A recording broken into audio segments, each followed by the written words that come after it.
Welcome to SonoA Products Ltd information film on the Hendry's hand. We will look at the setup and preparation in a minute as we begin with a demonstration of the treatment.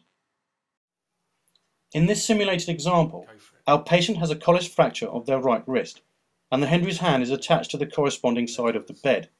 The patient has already been given a suitable anaesthetic, for example, hematoma block and Entonox. With stockinette in place, traction is now applied by the other member of staff, holding the base of the three larger fingers and thumb until disimpaction of the fracture. We feel the styloids for confirmation. Note, counter-traction is performed by the device. For patient comfort, it is important to ensure the retaining pad is over the patient's bicep and that the elbow is at 90 degrees. Wool crepe is now wrapped over the stockinette. Should you feel that the wrist support hinders the application of the crepe, then it is possible to move it out of the way. Let's take a closer look at that now. Simply remove the locking pin and slide out of position. When you are ready to use it again, slide it back, ensuring that it is locked in place. It is now time to apply the plaster of Paris back slab. The pre-shaped slab can be trimmed to size once in position and shaped around the patient's wrist. Traction is maintained throughout.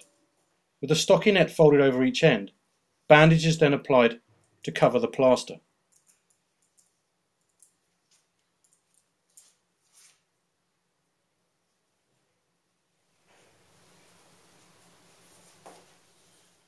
For the reduction, the advised position of the wrist joint is 15 to 20 degrees of palmar flexion with ulnar deviation. The wrist support is specifically shaped for optimum reduction position. A slight pressure is required to maintain the position whilst the plaster of Paris sets. Studies have already shown that the potential advantages include less staff requirement, only one person controlling the traction, an increased chance of successful reduction, and therefore less chance of the requirement for an invasive operation. Now let us look at the fitting of the device. Select the side of the bed to match the patient fracture. Use the wide adjustment pins to select a wide enough opening to place over the bed. Ensure the pins are locked and that you have selected a sturdy attachment point. Position the central tube in line with the intended position of the patient's shoulder. Holding the frame in position, use the fine adjustment screws to secure in place. Minor adjustments can be made to the position before fully tightening. It may be necessary to remove the traction retaining pad for fitment to some beds. It is important to ensure the device is securely fastened before using on a patient. Various adjustments can be made to the device to ensure its use on all patient sizes. Height adjustment is achieved using the locking pin on the central tube. Simply pull to release and ensure locked in again before using on a patient.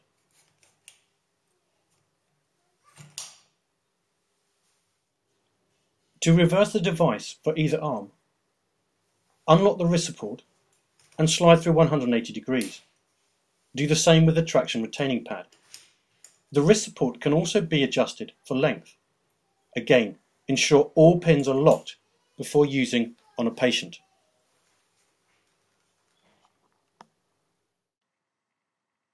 To prepare for the treatment, ensure the device is correctly positioned and securely fastened to the bed. Have all necessary materials close by ready for use.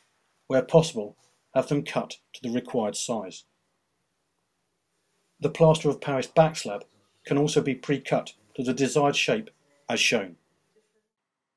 The Hendry's hand is already being successfully used in Epsom General Hospital. To find out how to obtain your Hendry's hand devices for your hospital, or for more information, send an email with your contact details to info@sonoaproducts.com and we will get right back to you. Thank you for watching.